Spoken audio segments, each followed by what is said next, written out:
મિત્રો, અત્યારે ભારતમાં સૌથી મોટા અને અગત્યના સમાચાર સામે આવી રહ્યા છે। ભારતમાં આવ્યો છે જોરદાર ભૂકંપ। દિલ્હી, બિહાર અને બંગાળમાં ભૂકંપના આંચકા અનુભવાયા છે। રિક્ટર સ્કેલ ઉપર તેની તીવ્રતા 7.1ની માપવામાં આવી છે। તેનું કેન્દ્ર બિંદુ ચીનમાં હોવાનું સામે આવ્યું છે। નેપાળ અને ભૂતાનમાં પણ તેની અસર જોવા મળી રહી છે। ત્યારે મિત્રો, અનેક જગ્યાએ ભૂકંપના કારણે ઇમારતો પણ હાલી ગઈ હતી।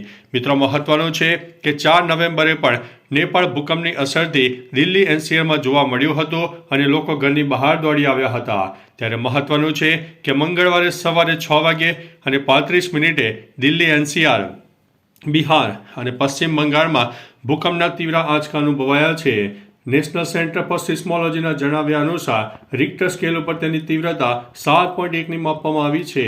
આ ભૂકંપનું કેન્દ્ર ચીનના શિજાંગમાં જમીનની અંદર 10 કિલોમીટરના અંતરે નોંધવામાં આવ્યું છે। મિત્રો, મહત્વનું છે કે ભૂકંપની અસર ભારતના નેપાળ, ભૂટાન અને સિક્કિમ ઉપરાંત ઉત્તરાખંડમાં પણ જોવા મળી રહી છે।